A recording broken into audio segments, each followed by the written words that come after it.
സംസ്ഥാനത്ത് ഇന്നും അതിശക്തമായ മഴ തുടരും. പാലക്കാട് മുതൽ കാസർഗോഡ് വരെ അടുത്ത 3 മണിക്കൂർ അതിതീവ്ര മഴയ്ക്ക് സാധ്യത. 6 ജില്ലകളിൽ റെഡ് അലർട്ട് പ്രഖ്യാപിച്ചു. പത്തനംതിട്ട, ഇടുക്കി, തൃശൂർ ജില്ലകളിൽ അതിശക്തമായ മഴയും ലഭിക്കും. മണിക്കൂറിൽ 50 കിലോമീറ്റർ വരെ വേഗത്തിൽ കാറ്റിനും സാധ്യതയുണ്ട്. നിലവിൽ തിരുവനന്തപുരം, കൊല്ലം ഒഴികെ 12 ജില്ലകളിലും ഇന്ന് ഓറഞ്ച് അലർട്ട് തുടരുന്നുണ്ട്. തിരുവനന്തപുരത്ത് നേരിയ മഴ തുടരുന്നു. കഴിഞ്ഞ ദിവസം മുതലപ്പുഴയിൽ കാണാതായ മത്സ്യത്തൊഴിലാളികളെ ഇതുവരെ കണ്ടെത്താനായില്ല. ഇവർക്കായി തിരച്ചിൽ ഇന്നും തുടരും.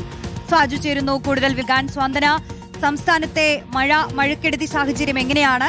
മുന്നറിയിപ്പുകൾ, റെഡ് അലർട്ടുകൾ ഏതൊക്കെ ജില്ലകളിലാണ്? നമ്മൾ ജാഗ്രത എവിടെയൊക്കെ പുലർത്തണം? എത്രത്തോളം ശ്രദ്ധ വേണം? കാലാവസ്ഥാ വകുപ്പ് നൽകുന്ന വിവരങ്ങൾ എന്താണ് സ്വാന്തന?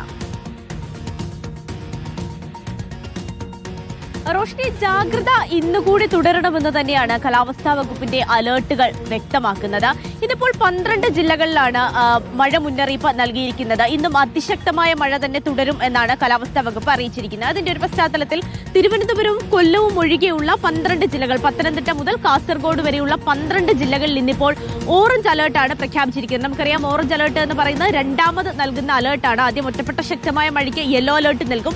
അതിന് തൊട്ട് അടുത്തതായിട്ടാണ് നമ്മൾ ഓറഞ്ച് അലേർട്ട് നൽകുന്നത്. അതിശക്തമായ മഴ ഉണ്ടാകുമ്പോഴാണ് ഓറഞ്ച് അലേർട്ട് നൽകുന്നത്. അപ്പോൾ 12 ജില്ലകളിലും ഇത് അതിശക്തമായ മഴ ഉണ്ടാകാനുള്ള സാധ്യതയുണ്ട് എന്നാണ് കാലാവസ്ഥാ വകുപ്പ് വ്യക്തമാക്കിയിരിക്കുന്നത്. തിരുവനന്തപുരം ജില്ലയിലും കൊല്ലം ജില്ലയിലും ഇന്ന് ഒരു മുന്നറിയിപ്പുകളൊന്നും തന്നെ നൽകിയിട്ടുമില്ല.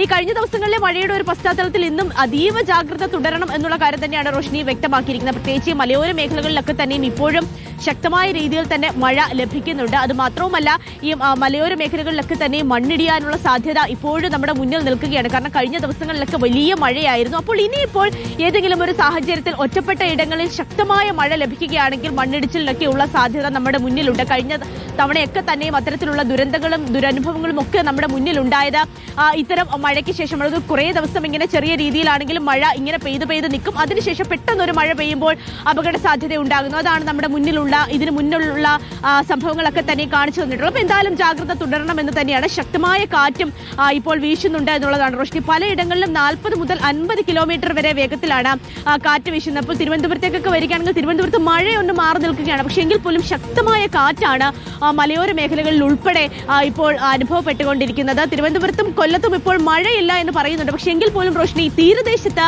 ആശങ്ക ഒഴിയുന്നില്ല എന്നുള്ളതാണ്. കാരണം തിരുവനന്തപുരം ജില്ലയിൽ നിന്ന് 4 പേരെയാണ് ഇപ്പോഴും കണ്ടെത്താനുള്ളത്. മത്സ്യബന്ധനത്തിന് പോയ 4 മത്സ്യബന്ധന തൊഴിലാളികളെ ഇപ്പോഴും കണ്ടെത്തിയിട്ടില്ല. അതുപോലെ തന്നെ കൊല്ലം നീണ്ടകരയിൽ നിന്ന് പോയ മത്സ്യബന്ധന തൊഴിലാളിയെയും ഇതുവരെയും കണ്ടെത്താൻ കഴിഞ്ഞിട്ടില്ല എന്നുള്ള ആശങ്ക ഇപ്പോഴും നിലനിൽക്കുകയാണ്. ഇന്നലെയൊക്കെ തന്നെയും വലിയ പ്രതിഷേധം ഇതിന്റെ ഭാഗമായിട്ട് തിരുവനന്തപുരത്ത് ഉണ്ടായിരുന്നു. കോസ്റ്റ് ഗാർഡിന്റെ ഒക്കെ തന്നെയും സഹായത്തോടു കൂടി തന്നെ മറൈൻ എൻഫോഴ്സ്മെന്റും കോസ്റ്റ് ഗാർഡും ഒക്കെ തന്നെയും വ്യാപകമായി തിരച്ചിൽ നടത്തുന്നുണ്ടെങ്കിലും കടൽ വളരെ പ്രക്ഷുബ്ധമാണ് എന്നുള്ളതാണ് റോഷ്നി. അതുകൊണ്ട് തന്നെ ഇവരെ കൃത്യമായി കണ്ടെത്താൻ കഴിയാത്ത ഒരു സാഹചര്യവും എന്തായാലും നിൽക്കുന്നുണ്ട്. ഇവരുടെ ബന്ധുക്കളൊക്കെ അതുമായി ബന്ധപ്പെട്ട് വലിയ ആശങ്കകളും ആരോപണങ്ങളും ഒക്കെ പങ്കുവെക്കുകയും ചെയ്യുന്നുണ്ട്. എന്തായാലും ഇന്ന് രാവിലെ മുതൽക്ക് തന്നെ ഇവർക്ക് വേണ്ടിയുള്ള തിരച്ചിൽ പുനരാരംഭിക്കും എന്നുള്ള കാര്യം കൂടി ഇതുമായി ബന്ധപ്പെട്ട അധികൃതർ വ്യക്തമാക്കുകയും ചെയ്യുന്നുണ്ട്. എന്തായാലും വരും ദിവസങ്ങളിലും ഇപ്പോൾ നിലവിൽ നൽകിയിരിക്കുന്ന അലേർട്ട് പ്രകാരം ഇന്നുകൂടിയാണ് മത്സ്യബന്ധനത്തിന് വിലക്ക് ഏർപ്പെടുത്തിയിരിക്കുന്നത്. മത്സ്യബന്ധന തൊഴിലാളികൾ കേരള, കർണാടക, ലക്ഷദ്വീപ് തീരങ്ങളിൽ നിന്ന് മത്സ്യബന്ധനത്തിന് പോകരുത് എന്നുള്ള ഒരു അറിയിപ്പും വന്നിട്ടുണ്ട്. അത് മാത്രമല്ല, കണ്ണൂർ, കാസർഗോഡ് ജില്ലകളിലെ തീരദേശത്ത്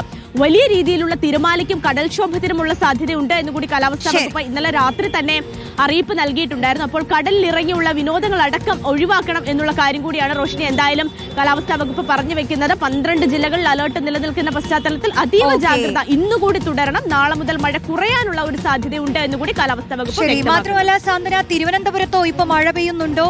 എന്താണ് ജില്ലയിലെ സാഹചര്യം?